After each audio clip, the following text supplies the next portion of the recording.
Hello friends, this is Rahul again, and today we're going to deal with a small video on evolution of atmosphere and hydrosphere. Atmosphere relates to gases and hydrosphere relates to water. So let's move ahead. So how our atmosphere evolved? We have divided it into three stages. First one was loss of primordial atmosphere. Primordial means old atmosphere. Then the second stage was hot interior of earth contributed to evolution, means some heavy things went inside or deep inside the earth and some gases came outside. And third stage is photosynthesis led to the increase in the concentration of oxygen in the atmosphere. So from the next slide onwards we're going to deal these stages one by one. So let's move ahead. The first stage, as you can see, the first stage, I have told you before also in the geological time scale lecture that we started from quarks and then finally we reached to the elemental stage of hydrogen and helium. Now what hydrogen did was it complexed with many other elements and formed compounds like water, ammonia, hydrogen sulfide and methane. These type of compounds it formed, but helium being lighter due to the solar flares or solar winds, it was removed from the surface of ocean and it went into the space. Okay, so the thing to note in mind is this happened for all the heavenly bodies, not only for earth or some other, only for earth. Okay, you see, it also happened for some other terrestrial planets. What are terrestrial planets? Which are before Jupiter, which have rocky surface. And which are Jovian planets? Jovian planets are those which are gas giants, that is Jupiter and later planets. Okay, so let's move ahead to the second stage of evolution. In the second stage, we have we have its relation with inside of earth. So inside of earth, we had initially hot ball which had uniformity. Uniformity is like everything was mixed into, so nothing was segregated on the basis of mass or density. So later when it cooled, the the heavier elements like nickel and iron went into the core. Some little lighter elements formed the mantle, and then at last it formed the earth's crust. So in earth crust, we have proof of gases coming out through the cracks and crevices, like we see through volcanoes or craters. We find the gas is spewed out very vigorously. So this gives us proof that before also the gases would have been spewed out by the Earth's gaps. Now the other indirect proof we can give is the farther planets in which we have sent the rover, which had the complex instruments to analyze the rocks. So it has found that the rocks are rich in hydrogen compounds. Okay, the other thing can be said is meteorites. Meteorites had all the materials we assume to have in the primordial atmosphere. Okay, though in low concentration, but it was available. So what we see is during cooling of earth, at the top one, during the cooling of earth, gases and water vapor were released from the cracks or crevices from the solid earth, and this started the evolution of present atmosphere. So these are the gases: water vapor, nitrogen, carbon dioxide, methane, ammonia, but very little oxygen. The thing to keep in mind, it is very important, oxygen was approximately absent from the atmosphere, and atmosphere was reducing earlier, reducing. So the process in which the gases were coming out from the Earth's interior was degassing. The gases were lighter and they were hot also, so obviously they move up, like it moves up in the atmosphere and it leads to precipitation.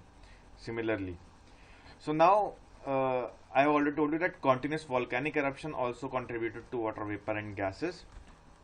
So let's move ahead.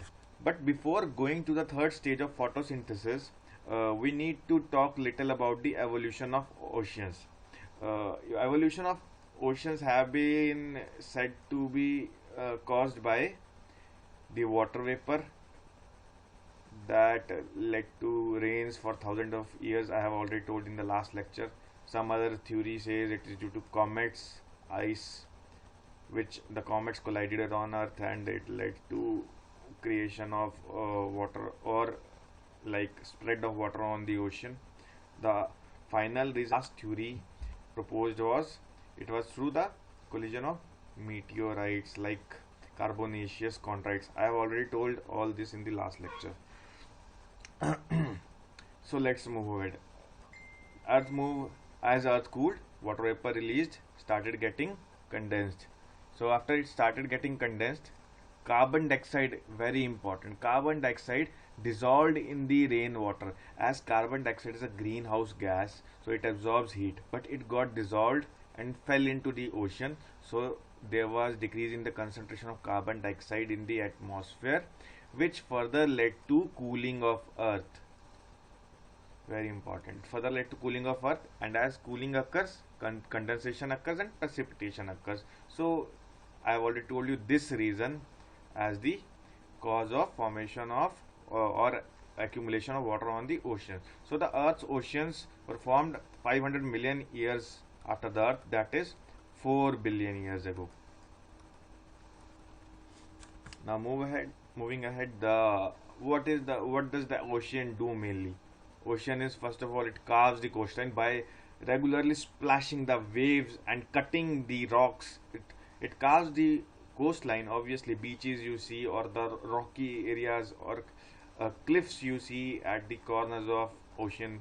These are made by waves only due to regular collision over thousands of years.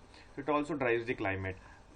Climate is driven by the atmosphere as well as hydrosphere. Atmosphere through winds, hydrosphere through oceanic currents. We will have a separate lecture on it. Okay. And third, it controls the density of life. Obviously, the first life, it should be noted and marked, very, very important. The first life originated in ocean. So it controls the destiny of life, and also it maintains the balance between gases, as well as it also shows a great diversity.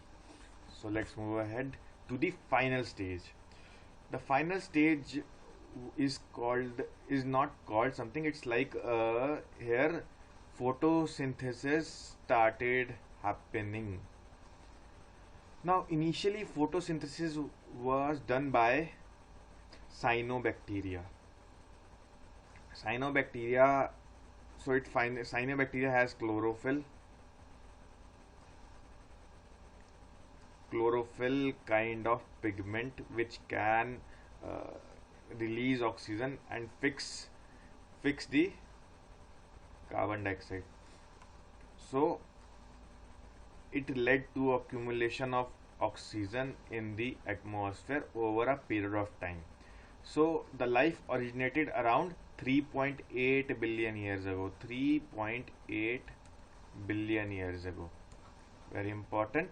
And over the time period, okay, before the photosynthesis started, it was approximately 1 billion years gap, approximately.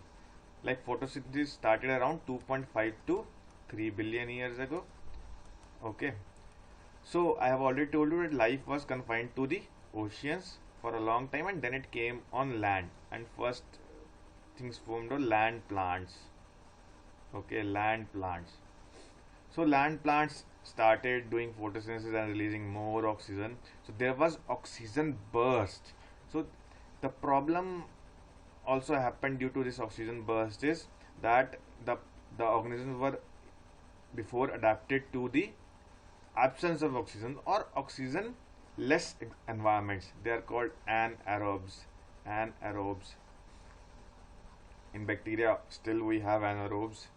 So we had anaerobic environment, and it was suitable for organisms which were before the burst of oxygen.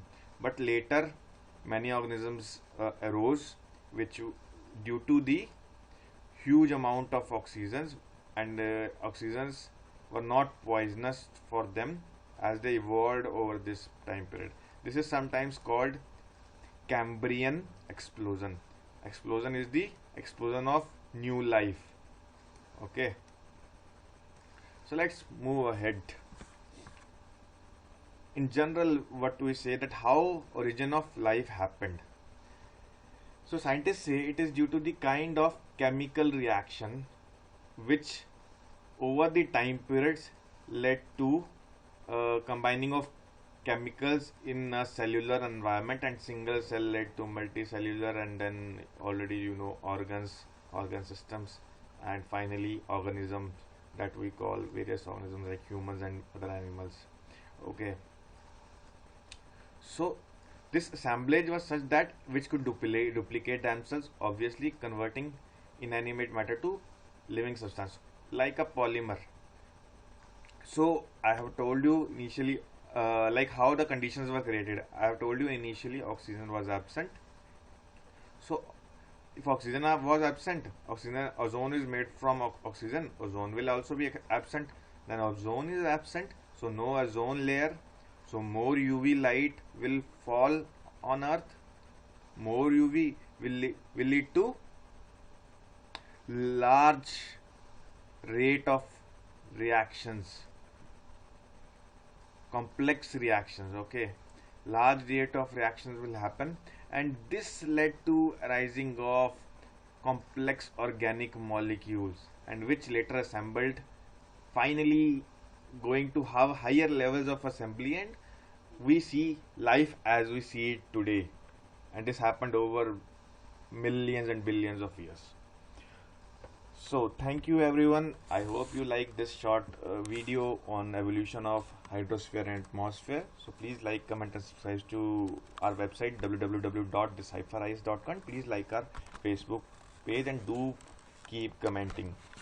Thank you.